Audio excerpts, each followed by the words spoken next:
Alright, what's up guys? So, Ray, she has posted a video titled All the Tea Spilled on Gabbie Hanna and a new BuzzFeed article about her. Man, I'm telling you, Gabbie Hanna, she is in it right now, bruh. Cause she was trending all day because of that whole like Jesse Smiles situation. And Ray did do a video on that, so I will be reacting to that at some point in time. But anyways, yeah, let's go ahead and get into this video. Guys, if you haven't, make sure you go subscribe to Ray's channel, Hot Tea, her personal channel, Ray Rahimi, and her business channel, Build Your Pocket. But then that being said, yeah, let's go ahead and get into this video.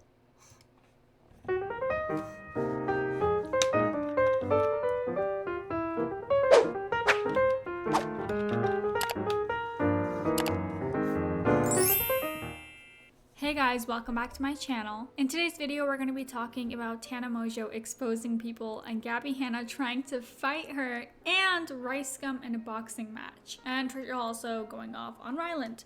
But before we get into it, let me remind you to subscribe to this channel, turn on your post notifications, and also make sure y'all do that. Give this video a thumbs up. Alright, let's get into it. Let's start off with a favorite on this channel, Trisha Paytas. We haven't really mentioned she left them, Frenemies. Like, I was like, man, it is crazy. Frenemies, Trisha got a lot of redemption, and a majority of people like them a lot right now. So in the latest episode of Frenemies, Trisha went off, and I mean really off, on Ryland Adams, Shane Dawson's boyfriend. That like, oh, he was pissed at his viewers because his viewers were like, oh, thank you, finally an hour-long video. But the way he said it was like, oh, everyone's saying thank you, finally an hour-long podcast. Like he was like mocking them, and everyone's like, they're like, why don't you just be grateful people are watching? Which is kind of true. That's what his co-host said. She's like, isn't it nice that people want more content? Yeah, but he's like, no, it's the way they said it. She goes, no, you're putting aggression in the tone. I don't know what it is, and I'm biased 100%. Rylan is a snake. When he said that he didn't know about me and Jeffree Star, I was like, you are such a you think you're biased against Rylan? So I'm a bias, but I was so pissed. And you know what? I'm gonna just say I'm a little petty. I like to, you know,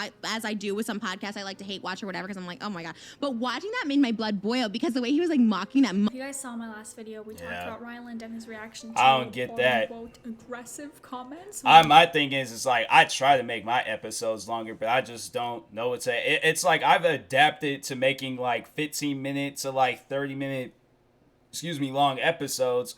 So when I do an episode that's like an hour, I feel good about that. So yeah, I don't know what that dude's problem was. Wanting the podcast to be longer. And honestly, I think we can all agree with Trisha how ungrateful Ryland looked talking about the comments. So here's what Trisha's reaction was. Trisha went on to say that they see Ryland as the devil, that Ryland is a snake and a liar, and that Lizzie should have her own podcast. Or maybe join Frenemies. By the way, is it just me or is it hard to focus on what Trisha is saying with that outfit and hair? Anyways, Ethan asked Trisha if they knew anything on Shane's comeback. No, it's like Ethan's outfit is just, his is just like, you know, he could go into 7-Eleven and get him some like Doritos or something. Her, on the other hand, it's like, that, I don't know if that's a wig, I don't know if that's her actual hair and she just dyed it, but then like, you know, did some things to it. Regardless, I'm like, hey yo, that's wild.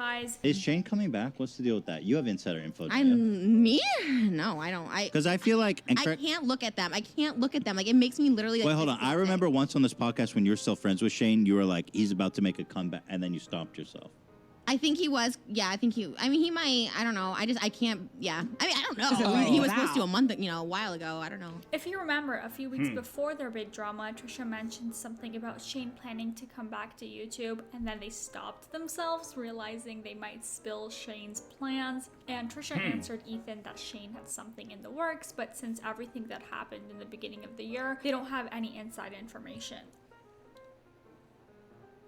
I just can't stand him. His little smugness, like everything about, and he's just a liar. He's the snake in the grass. The one that I've always said that sold his soul to the devil, Rylan Adams for sure. Wait, is Shane the devil?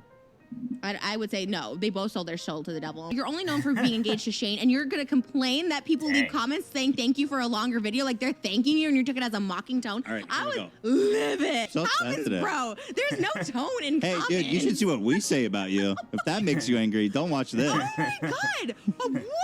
Oh, it made me so angry. And the way he did that tone, like, oh, finally a podcast. Be lucky you break 100,000 views. Like, it's insane to me that he thinks that, like, he's putting tone to comments that are being nice. Holy shit. And speaking of Ryland, he responded. I don't know.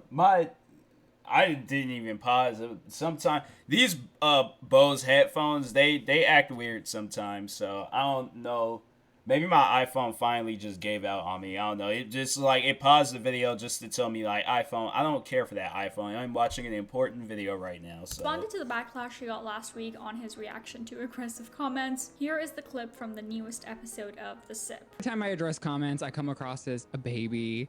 I get it. I feel like even that addressing right there is gonna have you come across as a baby.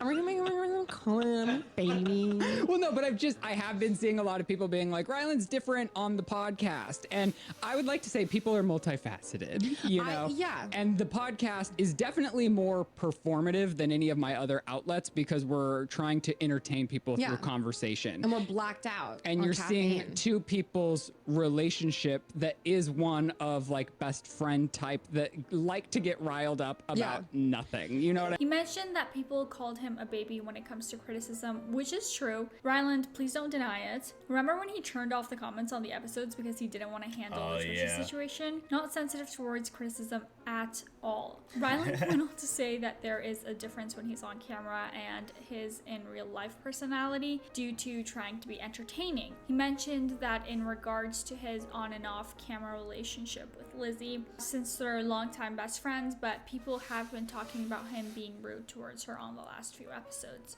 You know, constantly interrupting her, not letting her speak for a long time, and so on. He added that him and Lizzie tend to fight and argue over nothing a lot of the time, which honestly does make sense. I'm like that with some of my closest friends. Am I wrong about that? Well, no, I'm just saying like you and I could fight about literally nothing. Like we could fight about the weather if we wanted to. Well, we're about to fight about the fact that you wouldn't have my back in a knife fight. I just don't think violence is the answer. Wow. I was just saying more so at the fact like you and I particularly like to fight about absolutely nothing. Yeah, I guess. And I don't know why that gets us going. I think it tickles us inside because we're not like actually confrontational people. Next, we're going to talk about another favorite, Gabbie Hanna. Not trying to put her in every video, but I swear every Weird time dances. she's done something new, we've got to mention it. So this time it's nothing problematic, at least. It's about Tana Mojo. She tweeted, "How many $1 million do you think is worth me I've boxing seen for? this. Okay, go." Gabbie replies to Tana saying, Yeah, I don't know. I'm like, if it happens, it happens. It's definitely not going to be a fight where I'm telling everybody about it like this Floyd Mayweather and Logan Paul fight. So, yeah, I don't see this being... If this were to happen, I don't see this being a fight where I'm, like, going to call my dad up and be like, "Hey, Dad, yeah, let's watch Tana Mojo and freaking Gabbie Hanna box." He was like, "Who is that and what's going on with that situation?" I don't think my dad would approve. It's like we will watch that and we'll probably be talking on previous fights because it just, you know, who knows? Maybe it'll end up being an entertaining fight. I don't know. "Management just hit me up about my boxing rates. Wanna go? I think enough people would love to see either and both of us knocked in the face." She also wanted to fight Rice Gum. Anybody got a 2016 flashback? She says, "If Rice Gum breaks my nose in a boxing match, I can finally get the nose job he's been saying I need." Keemstar tweeted, "Rice Gum the Relevant versus Gabbie the Monster Hanna, Madison Square Garden." Gabbie Hanna says, "I asked for this match in 2018. Let's go." And more on Gabbie. I don't think it would get sold out at Madison Square Garden. You could possibly get in front of Madison Square Garden and box, but not inside. For those that don't know, like, what Madison Square Garden is pretty much this, like, really expensive and nice arena in New York. And, it takes, like, you know... It takes the big leagues to get in there. I wouldn't say Gabbie, Tana, or Rice Gum or any other YouTuber would. Maybe, possibly, a YouTuber can get in there and do some sort of performance, but I don't think that it would. Probably this Logan Paul and Mayweather fight would have been in Madison Square Garden, but I think that was it was in Miami, so...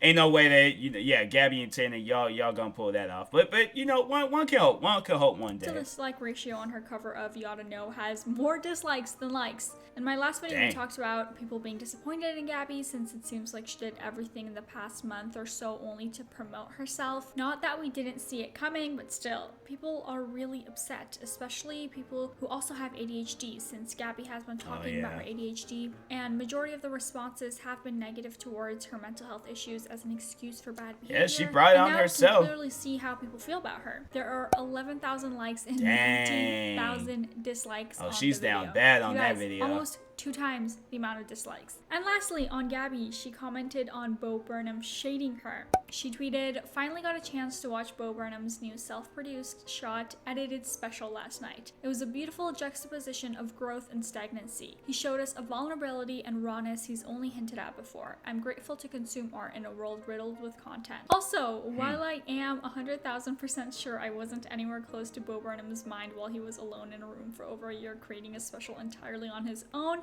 I do like to imagine. Alas, I am but a mere white woman on Instagram. And now for what just came out on Gabbie, a new BuzzFeed article was released titled, "Why is everyone so mad at Gabbie Hanna?" The article is written by reporter Scotchy Cole, who wrote the article from her own perspective, visiting Gabbie Hanna's home and interviewing her. She talks about how Gabbie reached the height of her fame around 2016, 2018, and suddenly everything went downhill for her. She said, "But these days, Hannah's YouTube page is largely dormant. Her subscribers are down to around 5.7 million.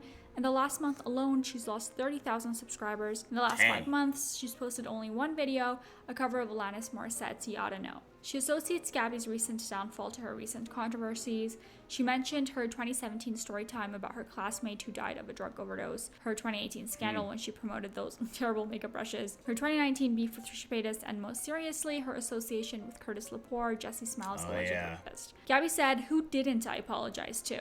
I gave Jesse Smiles an apology, I gave Beyonce an apology. It feels like I'm always dishing out apologies, and I've never once received one, and that feels to me a little chaotic." The article mentions how all major social media... But it's like, if you look at all the things that you've done, I mean, I don't know, I guess maybe the people that have talked about her in a negative way for no reason, but it's like, you ignore that type of stuff. You don't let that stuff get to you. You don't expect no apology from it. It's like, my thing is like, don't expect apologies when it's like people are going to find reasons not to apologize.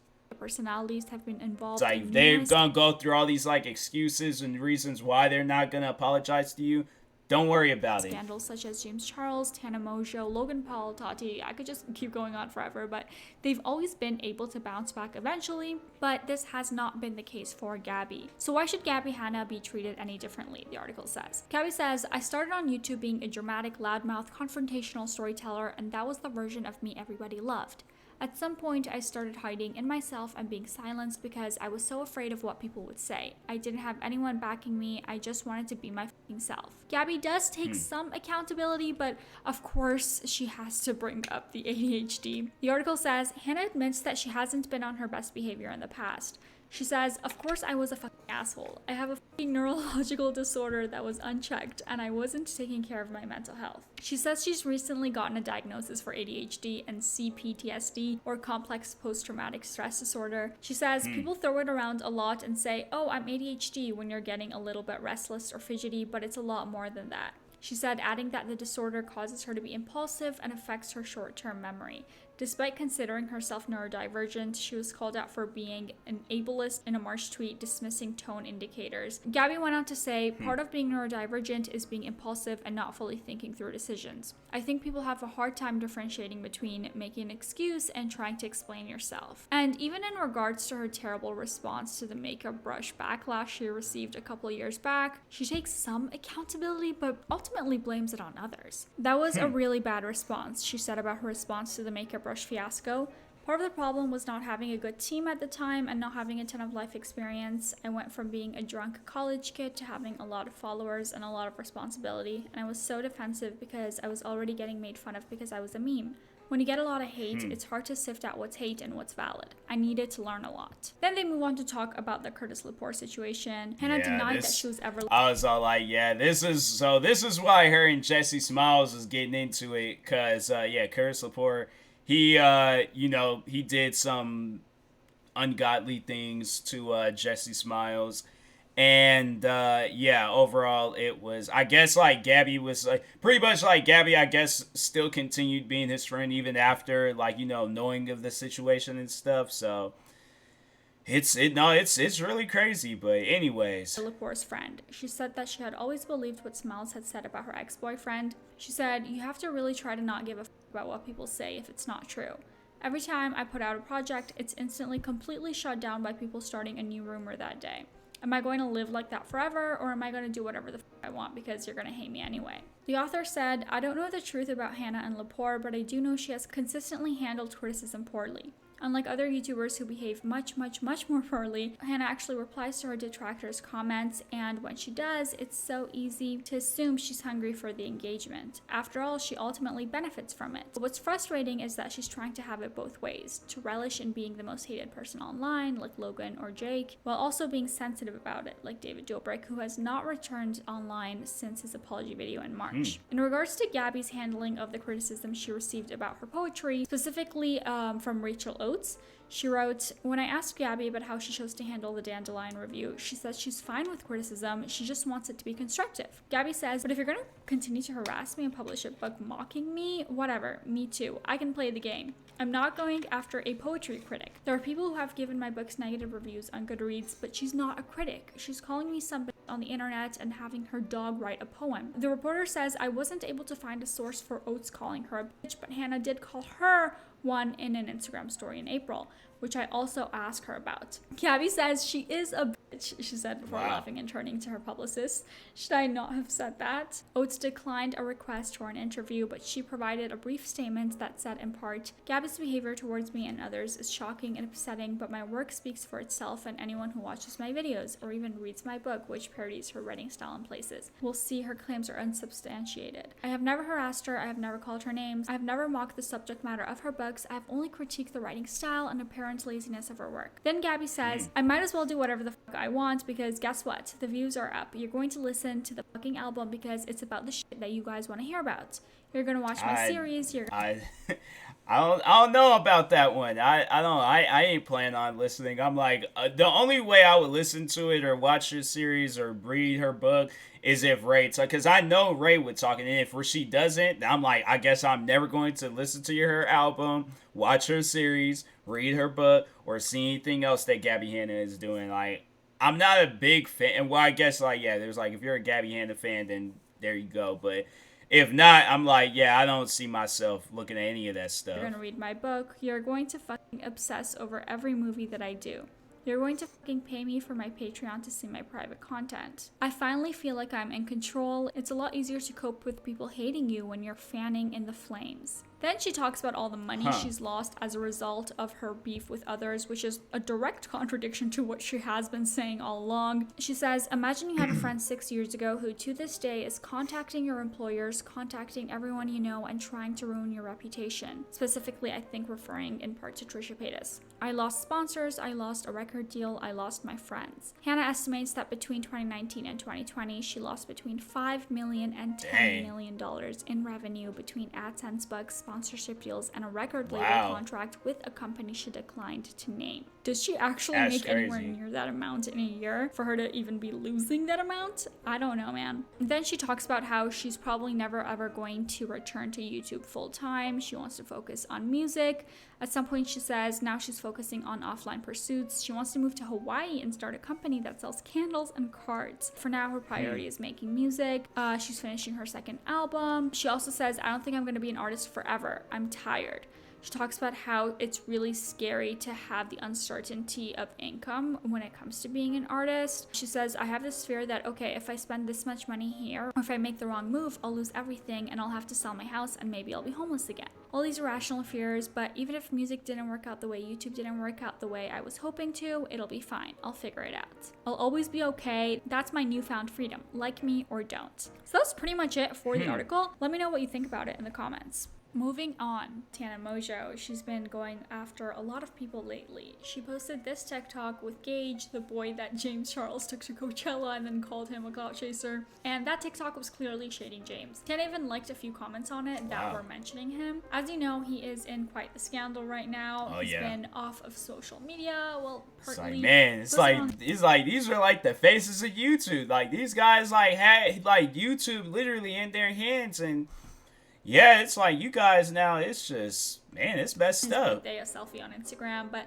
other than that, he has tried to stay real quiet. We still don't know what's happening on the legal side of things with him. He's currently in a lawsuit that we already covered, and we haven't had any updates on his alleged victims pursuing legal action. So who knows? Here's Tana's TikTok. That's crazy. Yeah, that had to be about James Lately, Charles. Tana has been talking more about people she's worked with, mainly the men in the industry, Shane Dawson, David Dobrik, and Jason Nash. And people have been agreeing with her about how inappropriate some of those people have been treating her when she was still a teenager. However, Tana Mongoose, as we all know, is extremely controversial. Is it like, I don't know if it's freaking Mojo, Mogo, Mongoose, freaking Tic-Tac-Toe, bruh. She has one of the most confusing last names of all time. I'm gonna have to see a video of her saying her last name so, like, I could get a clear idea of it. That's like the one name where people don't be coming, because there's so many times I reacted to Tana or to, like, videos about Tana, and I know I messed up on her name. Ain't not one person has commented. They'll do it with any other YouTuber. Let's say if I was to mess up on Hot T's name, right? And then it's like for her like second channel, because that's her, like, she goes by her real name on that. There's like Ray Rahim, right? Like people will go out and correct him. It's like it's Ray Rahimi. Like, just say it's just Ray Rahimi and stuff. With her, not one person has commented talking about, oh, this is how you pronounce it. Nobody knows how to pronounce it. It's a mystery, bruh. It's honestly, it's a mystery. Scams her fans on the regular and is problematic on her own. That doesn't mean she isn't right to talk about some of the things in her life where she wasn't in the wrong. But people are thinking that now she's exposing everybody for the fun of it. She also came after a few other TikTokers and Bella Thorne, and it's just confusing. Should we support her or should we not pay attention to her? Tana, sweetie, please stop exposing people for clout. Expose the ones that have to be, okay? Anyways, I don't know. What do you guys think about all the topics that we covered today? What are your thoughts? Let me know in the comments everything down is just below. wild that now. was it for today's video, you guys. Thank you so much for watching. If you liked it, please make sure to give it a thumbs up and subscribe. I post new videos every single week. All right, bye. Yeah, I was like, if somebody would have told me like years ago that this is what was gonna be going down on YouTube, just all these like just beef and drama and all this crazy stuff, like I still would have got into YouTube, but I think I definitely would have taken it a little bit more serious. And yeah, overall I just been like, the only good thing out of all of this was becoming friends with Ray. So I'm like, that's the only thing that I see. But anyways, hold on for a second.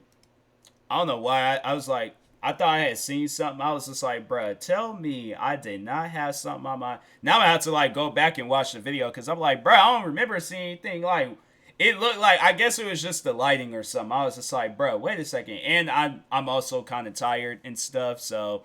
Yeah, I just think that I'm, halfway asleep, and I just need to go to bed. But anyways, good video, Ray. I always appreciate and enjoy your videos. Guys, if you haven't, make sure you go subscribe to her for more videos like this. And also, make sure you subscribe to her second channel, Ray Rahimi, and her business channel, Build Your Pocket. Like, subscribe to me, too, and I will talk to you guys later. Thank you guys for watching, and peace.